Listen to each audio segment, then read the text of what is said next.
Bonjour, je suis Duan Nanduc, je suis artiste plasticien et là nous sommes à l'espace Richaud à Versailles et je vais vous présenter mon exposition qui s'appelle Les cimes de l'asphalte. Dans ma pratique, je suis autodidacte. Moi je suis arrivé à l'âge de 10 ans en France. Et la chance que j'ai eue, c'est que j'ai vraiment vécu une enfance très libre, voilà, en courant pieds nus, grimpé aux arbres. Et en fait, ce plaisir simple, en fait, j'en ai fait mon métier. Ça veut dire qu'en fait, je travaille et je conçois des œuvres avec la nature, avec les plantes. La joie que j'ai étant petit en jouant avec grimper aux arbres, faire des billes avec de l'argile, ça c'est des plaisirs simples mais ça m'a vachement nourri intérieurement et c'est un terrain de jeu aussi et du coup maintenant c'est devenu un terrain de jeu mais aussi un terrain d'expérimentation.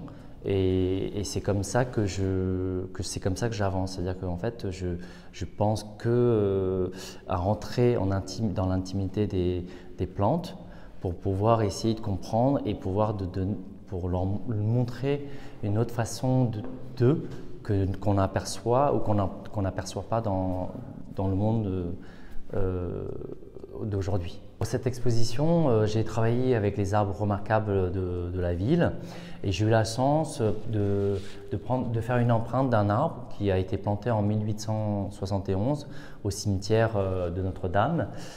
Cet arbre malheureusement est tombé avant la prise d'empreinte et c'est la seule trace que j'ai pu garder de lui.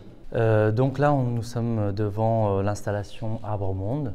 Donc cette installation, c'est un rêve que j'ai fait. Donc dans ce rêve, j'avais la possibilité d'avoir une bibliothèque remplie d'essences d'arbres et dans cette bibliothèque, je pouvais en extraire un et de pouvoir lire ses secrets, lire sa vie. Et en me réveillant, je me suis dit qu'il fallait que je le fasse. Et c'est comme ça que petit à petit, j'ai collecté au fur et à mesure, depuis 2 ans, toutes ces essences. Ces arbres sont soit tombés lors d'une tempête, soit ils ont été coupés pour des raisons de maladie ou de sanitaire. Donc là, nous sommes devant un tableau qui se nomme Rayonnement. Donc les couleurs que vous voyez ici sont faites à partir des pigments des feuilles d'arbres. Donc par exemple, vous avez du chêne pour le plus foncé, du sophora pour les plus clairs et vous avez aussi du frêne. Et ce sont des pigments que j'ai extraits à partir des feuilles d'arbres. L'œuvre qui est derrière moi, c'est le cime de l'asphalte.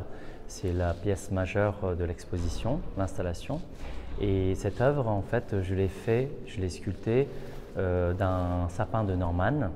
Et en fait, j'ai un vrai amour pour cet arbre. Et aussi parce que, en fait, chaque hiver, en fin d'hiver, j'en vois des milliers dans nos rues.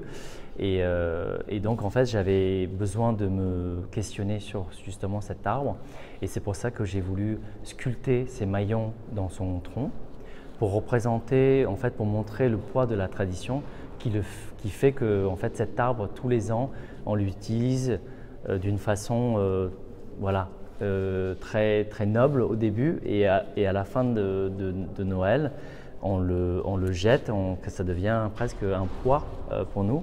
Et c'est pour ça que j'ai voulu faire cette installation avec ces maillons qui l'enchâssent et qu'il va peut-être probablement difficilement sortir de cette tradition. Donc le prochain projet que je vais réaliser, c'est la commande d'une gare du Grand Paris Express, la gare de la Courneuve. C'est une gare qui fait 50 000 m² où je prends presque l'entièreté de l'espace. Le projet, c'est de relier l'homme et la nature. Donc l'idée, c'est que j'ai collecté les lignes de la main des usagers du parc, parce qu'il y a un parc qui est pas trop loin, qui est à côté, qui s'appelle le parc de Georges Valbon. Et en fait, de ces lignes de vie, je vais créer un système racinaire qui va se déployer dans la gare. Et ensuite, je vais collecter les plantes sauvages dans ce parc pour montrer la diversité et la richesse de ce parc.